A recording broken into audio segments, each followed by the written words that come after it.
Hello students, आज की video में मैं आप लोग एक्सप्लेन करूंगा एक्सरसाइज 10.2 का क्वेश्चन अवेलेबल। हम लोग क्लास 10 मैथ्स का चैप्टर 10 करे थे, दैट इज सर्कल। इसके पिछले वीडियो में मैंने आप लोग को एक्सरसाइज 10.2 का क्वेश्चन नंबर 1 से लेके 10 तक एक्सप्लेन कर दिया था, ठीक है। और इसी के साथ साथ मैंने आप लोग को एक्सरसाइज 10.1 का जितना भी क्वेश्चन था और चैप्टर 10 का इंट्रोडक्शन पार्ट वो भी मैंने आप लोग को एक्सप्लेन कर दिया था, ठीक है। तो अगर आपको सारा क्वेश्चन वो सारा इंट्रोडक्शन पार्ट अच्छे से सीखना है तो आप लोग उसको मेरे यूट्यूब चैनल में जाके उसको देख सकते हो, ठीक है। इसी के साथ साथ अभी तक मैंने क्लास 10 मैथ्स का chapter revision, chapter 1, chapter 2, chapter 3 and chapter 6 and chapter that is 8 and chapter 12 and chapter 11, इन सभी चैप्टर का जितना भी एक्सरसाइज क्वेश्चन था और जितना भी एग्जाम्पल क्वेश्चन था वो सारा मैंने आप लोगों को एक्सप्लेन कर दिया है, ठीक है। तो अगर आपको सारा टॉपिक वो सारा क्वेश्चन अच्छे से सीखना है तो आप लोग उसको मेरे यूट्यूब चैनल में जाकर उसको देख सकते हो, ठीक है। मैंने हर एक चैप्टर का प्लेलिस्ट बना के अपलोड कर दिया है, ठीक है, ताकि आप लोग का परेशान ना हो, ठीक है। तो स्टार्ट करता है क्लास। यहाँ पे हम लोग को क्या दिए गए, prove that the parallelogram circumscribing a circle is rhombus. यहाँ पे हम लोग सर्कमस्क्राइबिंग का मतलब मैंने आप लोग को एक क्वेश्चन में सिखाया है। सर्कमस्क्राइबिंग का मतलब एक सर्कल के ऊपर एक पैरेललोग्राम है, ठीक है। तो अगर पैरेललोग्राम सर्कल के ऊपर है, सर्कल को सर्कमस्क्राइब करके रखा है, तो आप प्रूफ कीजिए कि वो पैरेललोग्राम जो सर्कल को सर्कमस्क्राइब किया है वो एक टाइप का रोम्बस है, ठीक है। तो क्वेश्चन अकॉर्डिंग टू क्वेश्चन में फिगर बनाता हूं। यहाँ पे आप लोग मान लीजिए सर्कल हो गया, ठीक है। अब ये सर्कल हो गया सेंटर ओ, ठीक है। अब यहाँ पे ये लाइन हो गया, ठीक है। इसके बाद ये हो गया लाइन, उसके बाद ये लाइन,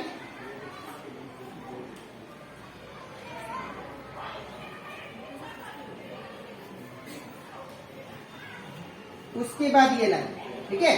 तो यहाँ पे ये आपका जो है पैरेललोग्राम है और ये पैरेललोग्राम सर्कल को सर्कमस्क्राइब किया है, मतलब सर्कल के ऊपर पैरेललोग्राम है, ठीक है। तो यहाँ पे इसको मान लेते हैं दैट इज ए, इसको बी, इसको सी और इसको डी, ठीक है। अब यहाँ पे तो एबीसीडी क्या हो गया, पैरेललोग्राम हो गया, ठीक है, जो कि सर्कल को सर्कमस्क्राइब किया है। और यहाँ पे ये पॉइंट ऑफ कॉन्टेक्ट पी मान लेते हैं, ये क्यू और ये आर और ये आपका एस, ठीक है।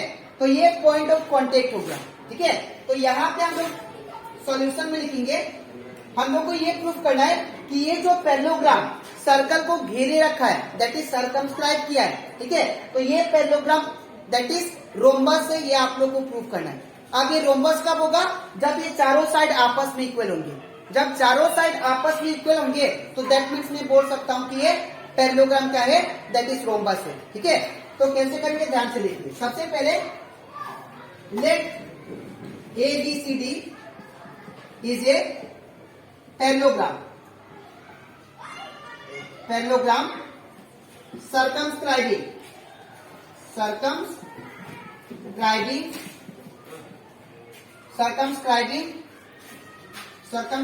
ए सर्कल। तो ABCD, तो यहाँ पे ABCD क्या हो गया, पैरेललोग्राम हो गया जो सर्कमस्क्राइब किया सर्कल को, ठीक है। अब इसके बाद अब हम लोग जानते हैं पैरेललोग्राम का प्रॉपर्टी क्या होता है। पैरेललोग्राम का प्रॉपर्टी ये होता है कि पैरेललोग्राम का ऑपोजिट साइड क्या होता है, आपस में इक्वल होता है, ठीक है। तो यहाँ पे क्या लिखेंगे, AB is equal to CD और AB is equal to DC, ठीक है। तो यहाँ पे AB इक्वल टू क्या होगा, DC, ठीक है। और दूसरा that is AD is equal to BC, AD is equal to BC। यहां पे लिखेंगे ऑपोजिट साइड ऑफ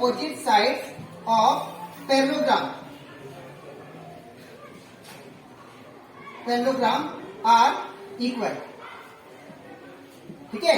अब इतना करने के बाद अब आपको क्या करना है, यहाँ पे अब हमें प्रूफ क्या करना है वो लिखेंगे, ठीक है। तो यहाँ पे टू प्रूफ, तो हम लोग यहाँ पे टू प्रूफ में क्या करना है, यहाँ पे तो यहाँ पे आपको ये प्रूफ करना है कि AB बराबर BC is equal to C D is equal to A D. ठीक है, ये चारों साइड आपस में क्या है, इक्वल, ये आपको प्रूव करना है। That is A B is equal to B C is equal to C D, या A B is equal to C D is equal to D C is equal to और A D.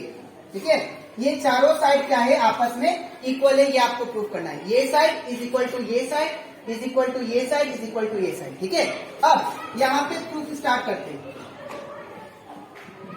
तो proof में अगर start करें तो अगर आप लोग ध्यान से देखो, यहाँ पे मैंने आपको समझाया था कि अगर आपके पास सर्कल है और ये एक्सटर्नल पॉइंट हो गया, ठीक है, तो एक्सटर्नल पॉइंट से जो भी टेंजेंट आप लोग ड्रॉ करते हो तो क्या होता है, वो दोनों टेंजेंट, अगर दो टेंजेंट ड्रॉ करते हैं हम लोग एक्सटर्नल पॉइंट से, वो दोनों टेंजेंट क्या होता है, आपस में इक्वल। ठीक है, तो यहाँ पे एक्सटर्नल पॉइंट ए है और एक पॉइंट से दो टेंजेंट ड्रॉ किया है। ठीक है, एक एपी और एक क्या होगा, एस। तो एपी बराबर क्या होगा, एस। ठीक है, तो यहाँ पे लिखेंगे AP here AP is equal to S. यहाँ पे लिखेंगे रीजन क्या, टेंजेंट फ्रॉम ए पॉइंट। ठीक है, टेंजेंट फ्रॉम ए पॉइंट। दूसरा, इन द सेम वे यहाँ पे देखिए बी पॉइंट से, यहाँ पे एक्सटर्नल पॉइंट कौन है, बी, और बी पॉइंट से दो टेंजेंट ड्रॉ है। ठीक है, that is BP is equal to B Q. ठीक है, तो यहाँ पे क्या लिखेंगे, बीपी इज इक्वल टू, और एक बात, इसको इक्वेशन, इसको आप लोग इक्वेशन 1 मानिएगा। ठीक है, अब बीपी क्या बोला मैंने, BP is equal to B Q. तो यहाँ पे क्या होगा, BP is equal to B Q. Reason क्या, that is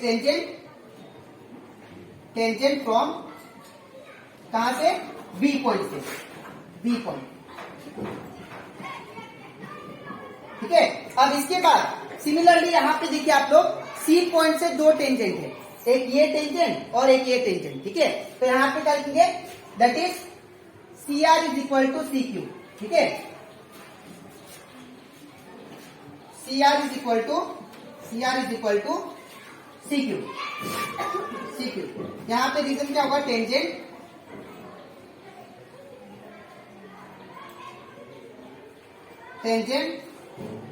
from which point, that is C point.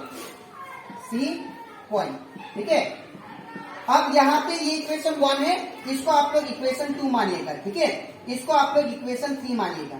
ठीक है, अब इतना करने के बाद, अब यहाँ पे देखिए, अब डी पॉइंट से दो टेंजेंट है, एक है डी आर, एक है डी एस। तो यहाँ पे लिखेंगे D R is equal to D S, इसको मानेंगे इक्वेशन 4। ठीक है, इसका रीजन क्या होगा, दैट इज, ये इक्वेशन 3 है। ठीक है, तो दैट इज टेंजेंट फ्रॉम कौन सा पॉइंट, डी पॉइंट। ठीक है, तो अगर आप लोग ध्यान दो तो यहाँ पे मैंने सबसे पहले क्या किया, प्रूफ के समय ए से, ए एक्सटर्नल पॉइंट हो गया, तो ए पॉइंट से दो टेंजेंट था, इसलिए AP is equal to S लिखा, AP is equal to S, equation 1। In the same way B point से दो टेंजेंट ड्रॉ हुआ था, तो क्या लिखा, BP is equal to B Q, that is equation number 2। ठीक है, in the same way C point से टेंजेंट ड्रॉन था दो, तो C R is equal to क्या होगा, सी क्यू, तो C R is equal to C Q. In the same way D point से दो टेंजेंट, तो D R is equal to क्या होगा, डी एस। ठीक है, अब इतना करने के बाद मैं सभी इक्वेशन को ऐड करता हूं। ठीक है, तो एडिंग इक्वेशन 1 है, तो यहाँ पे एडिंग, इसके बाद मैं यहां से स्टार्ट करता हूं, that is adding equation 1, 2, 3 and 4। ठीक है, तो इक्वेशन 1, 2, 3 एंड 4। ठीक है, तो इन सभी इक्वेशन को ऐड करता। ठीक है, तो क्या होगा, that is AP plus BP plus C R plus D R. ठीक है, तो यहाँ पे क्या होगा, that is AP plus BP plus, that is C R plus D R, C R plus D R equal to, अब right side में जो है उसको प्लस करते हैं, S plus B Q plus C Q plus D S. ठीक है, S plus B Q plus C Q plus that is D x. ठीक है, इतना करने के बाद यहाँ पे देखिए आप लोग ध्यान से एपी प्लस बीपी, यहाँ पे अगर आप लोग देखो तो एपी प्लस बीपी डायग्राम में देखिए एपी प्लस बीपी ये कितना है, that is AP plus BP की जगह पे हम लोग क्या लिख सकते हैं, टोटल एबी। तो इसकी जगह पे क्या आएगा, टोटल एबी प्लस अब C R plus D R, C R plus D R ये टोटल जगह पे क्या आएगा, दैट इज डीसी। ठीक है, तो डीसी। फिर यहाँ पे आ गया, अब इक्वल का इक्वल साइन। अब इसका देखिए एस प्लस बी एस करते हैं। ठीक है, क्योंकि ये तो दोनों होगा नहीं। ठीक है, एस जो है ये वाला है और बी क्यू जो है ये वाला है। ठीक है, इसलिए ये नहीं लेंगे, हम लोग क्या लेंगे, एस डी एस लेंगे। तो एस प्लस डी एस क्या होगा, दैट इज एडी प्लस अब B Q plus C Q, यहाँ पे देखिए B Q plus C Q ये क्या होगा, बीसी होगा। ठीक है, तो यहाँ पे क्या होगा, बीसी। ठीक है, अब इतना करने के बाद आप लोग ध्यान देना यहाँ पे, दैट इज ए बी। अब ए बी जो है वो किसके इक्वल है, ध्यान से देखिए ए बी जो है डीसी के इक्वल है। ठीक है, यहाँ पे ए बी का ए बी रखेंगे प्लस का प्लस, तो डीसी बराबर क्या है, देखिए ए बी है, ये आपको गिवन में दिया है। ठीक है, opposite sides of a parallelogram are equal. ठीक है, वो प्रॉपर्टी से, तो यहाँ पे डीसी की जगह पे क्या लिख सकते हैं, ए बी। तो इन प्लेस ऑफ डीसी क्या लिखेंगे, ए बी इक्वल टू अब एडी का एडी प्लस अब बीसी की जगह पे क्या लिखेंगे, देखिए बीसी की जगह पे क्या है, दैट इज एडी। तो यहाँ पे क्या होगा, एडी। ठीक है, अब एबी प्लस एबी कितना होगा, that is 2ab equal to AD plus AD क्या होगा, 2ad। ठीक है, अब ये 2 से 2 खत्म, क्या आ गया, that is AB is equal to AD. अब ध्यान से देखिए, देयरफॉर यहाँ पे लिखेंगे हम लोग एबी जो है, एबी जो है यहाँ पे देखिए इसके अकॉर्डिंग एबी किसके बराबर है, डीसी का। एबी इक्वल टू एडी है, एबी इक्वल टू एडी है। ठीक है, और इक्वल टू एबी किसके बराबर है, डीसी के बराबर है। ठीक है, पहला तो मैंने प्रूव किया AB is equal to AD, इसके अकॉर्डिंग लिख दिया मैंने। तो यहाँ पे AB is equal to AD ये तो आ गया, और यहाँ पे अगर देखिए आप लोग, यहाँ पे एबी जो है किसकी इक्वल है, डीसी के भी बराबर है। तो हम लोग क्या लिख सकते हैं यहाँ पे, डीसी के बराबर भी। और एक बात यहाँ पे अगर देखिए आप लोग एडी जो है, एडी भी किसके बराबर है, डीसी का। तो यहाँ पे और क्या लिख सकते हैं हम लोग, डीसी। ठीक है, तो यहाँ पे देखिए जो चारों साइड है वो आपस में क्या आ गए, equal. That is AB is equal to that is AD is equal to DC is equal to और बीसी, ये चारों साइड क्या आ गए, आपस में इक्वल। तो therefore we can say at last, therefore we can say ABCD is a rhombus, ABCD is a rhombus. ठीक है, तो ये कंप्लीट करता हमारा, दैट इज एक्सरसाइज 10.2 का क्वेश्चन नंबर 11। ठीक है, तो आई होप आपको ये क्वेश्चन अच्छे से क्लियर हो जाएगा। ठीक है, आपको लिखना कैसे मैं बता देता हूँ। सबसे पहले ये पार्ट लिखिएगा, इसके बाद इसके नीचे आपको ये लिखना है, और एट लास्ट आपको ये लिख देना है, ये लाइन। ठीक है, तो अब इसके नेक्स्ट वीडियो में मैं आप लोग एक्सप्लेन करूंगा, दैट इज एक्सरसाइज 10.2 का क्वेश्चन नंबर 12। ठीक है, तो आज को इतना ही, मिलते हैं नेक्स्ट वीडियो में।